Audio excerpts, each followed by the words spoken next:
Nigel Farage, the driving force behind the Brexit and former leader of the UK Independence Party. Nigel, can Trump pull it off just like you pulled it off for Brexit at the last minute? Do you know, it feels just like Brexit Day to me.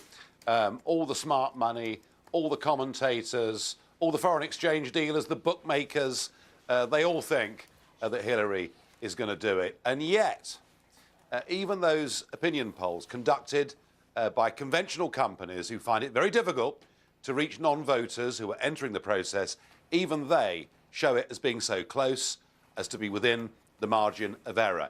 We did it on Brexit Day because a lot of people who don't normally vote were motivated to get down to those polling stations and to do their stuff. Trump's got it all to do. He's got to win these swing states. He's got to win, you know, Pennsylvania, Ohio, Florida. I get that. And yet, I have a feeling that the world could be in for a very big shock tomorrow morning. You know, on that note, Nigel, we were on the air live as the Brexit early votes, the early returns were coming in. And I remember a distinct moment when the vote came in from Sunderland and Newcastle. I don't want to get too far in the weeds, but that was a key moment because it was obvious that the trend was towards leave, not stay. I distinctly remember looking at the faces of people who were, I would call them the elites. They were almost crying. You think we'll see the same again? Oh, sorry, I shouldn't say it like that. Yeah, you know where I'm going with this, Nigel. You know where I'm going. No, I do. I mean, I watched the Sunderland result, and I called the response to that in the room I was in the Sunderland roar. I'll never forget the cheering that was going on around me. But what was amazing about the Sunderland result wasn't just the margin of victory for leave, it was the turnout. It was the fact we were up near 80% turnout, something like 20% higher than we've been in the general election the year before. And this is the absolute key for Trump. He needs turnout up.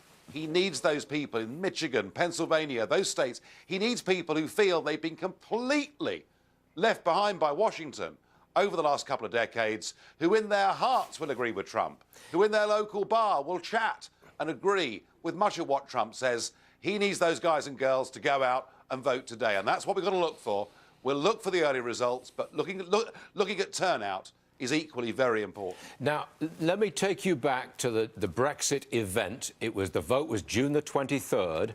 On the morning of June the 24th, Britain's stock market really went down, straight down.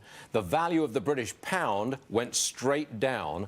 Has it recovered since then at all? Well, do remember that I spent 20 years working in commodities and financial markets before politics. So, unlike most politicians on your show, I know something about this. The stock market went straight down.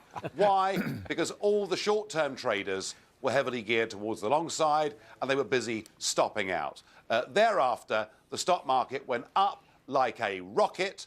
Our industrial production figures have been up. Our house building figures have been great. And you know what? The fact the pound is a little bit weaker for a country that wants to export and trade globally is no bad thing. Brexit has not had a negative effect on the UK economy. And anyone that thinks that Trump is going to be bad for America and bad for business clearly isn't looking. This guy wants to lift the burden of regulation of small and medium-sized businesses, just like Ronnie Reagan did all those years ago. And can I say, the idea of cutting corporation tax and doing a deal with all those companies who've got hundreds of billions of dollars sitting in Cayman and elsewhere and getting it back into America, frankly, those things, in my view, are inspired.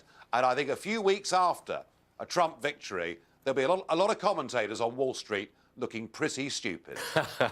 Yes, you got it. Now, Nigel, before you go, I just want to have a little fun on this election day. I want to read you a mean comment that we received from a viewer. Here's the comment. It said, "Hey, Stuart, how can you be from Great Britain and yet continue to say from whence? Whence means from where. So you are saying from where Churchill is spinning in his grave." I'm not quite sure I understand that question precisely. But, Nigel, what do you make of this? From whence do you hail? Have you ever said that in your life? Well, I learnt it when I was doing Shakespeare at school, but I'm not sure that I've used the word whence ever since then. If I have, I would certainly apologise to anybody. And you know what? There are nuances of linguistic and spelling differences between the United Kingdom and the United States of America. And we may be very much smaller than the USA, but I regret bitterly that our relationship has worsened during the Obama administration. Yes. And I'm looking forward to an American president who recognises who the USA's greatest friend in the world is. And you know what? It's us. It's right here. All right, nice outcome. You are a very popular man on this programme, let me tell you, sir. Thank you very much, Nigel Farage. We'll see you again soon, and that's a fact. Thank you. All right, let's